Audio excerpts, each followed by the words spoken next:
اور آخری منزل کیا ہے؟ وَإِذَا سَأَلَكَ عِبَادِي عَنِّي فَإِنِّي قَرِيبٌ۔ مطلوب تو یہ ہے کہ تمہارا جو یہ جسم حیوانی ہے یہ کچھ کمزور پڑے، روح ربانی جو تم میں پھونکی گئی ہے اسے تقویت حاصل ہو۔ دن میں روزہ رکھو، اس حیوانی وجود کو ذرا کمزور کرو، دباؤ اس کے تقاضوں کو، رات کو کھڑے ہو جاؤ، اللہ کا کلام سنو اور پڑھو تاکہ تمہاری روح کی آبیاری ہو، اس پر حیات، آب حیات کا ترشح ہو۔ نتیجہ کیا نکلے گا؟ تمہارے اپنے اندر سے ایک پیاس ابھرے گی۔ وَإِذَا سَأَلَكَ عِبَادِي عَنِّي فَإِنِّي قَرِيبٌ، تقرب الی اللہ کا جذبہ پیدا ہوگا۔ تو اے نبی، جب میرے بندے، ایسے بندے آپ سے میرے بارے میں سوال کریں، ان کو بتا دیجئے میں قریب ہوں، دور نہیں ہوں۔ یہ حقوق انسانی کا میرے نزدیک دنیا میں سب سے بڑا میگنا کارٹا ہے۔ اللہ اور بندے کے درمیان کوئی فصل نہیں ہے، فصل اگر ہے تو تمہاری اپنی خباثت ہے۔ اگر تمہاری نیت میں فساد ہے، حرام خوری تو کرنی ہے، تو اب کس منہ سے اللہ سے دعا کرو گے؟ پھر جاؤ گے کسی پیر کے پاس، آپ دعا کر دیجئے۔ یہ نذرانہ حاضر ہے؟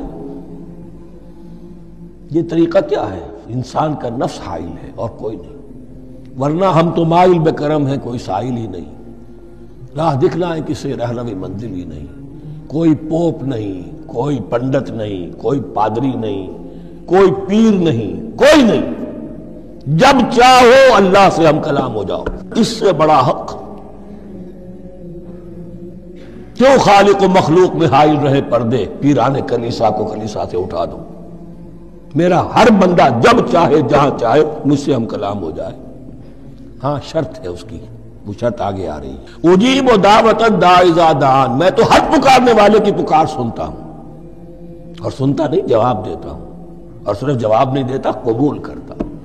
اجابت میں یہ تینوں چیزیں موجود ہیں۔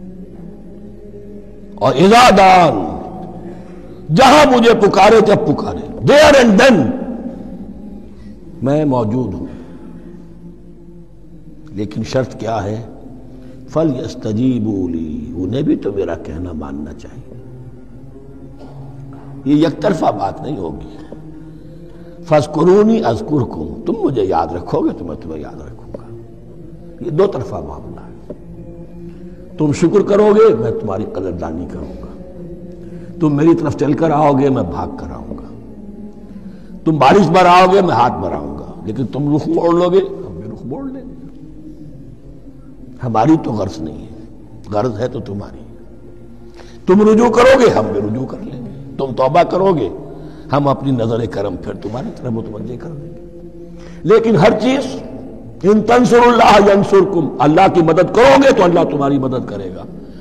تمہاری دوستیاں ہو، پینگے بڑھا رہے ہو اللہ کے دشمنوں کے ساتھ، ساز باز ہو اللہ کے دشمنوں کے ساتھ، اور کھڑے ہو جاؤ قنوت نازلہ میں اللہ سے مدد مانگنے کے لیے، تم سے بڑا بے وقوف کون ہوگا؟ پہلے اللہ کی طرف رخ تو کرو، اللہ سے اپنا معاملہ درست کرو۔ ہاں اس میں کوئی یہ شرط نہیں ہے کہ پہلے ولی کامل اس وقت توبہ کرو خلوص نیت سے اور سارے پردے ہٹ جائیں گے، لیکن خلوص نیت کے ساتھ توبہ۔ وَإِذَا سَأَلَكَ عِبَادِي عَنِّي فَإِنِّي قَرِيبٌ أُجِيبُ دَعْوَةَ الدَّاعِ إِذَا دَعَانِ فَلْيَسْتَجِيبُوا لِي وَلْيُؤْمِنُوا بِي لَعَلَّهُمْ يَرْشُدُونَ۔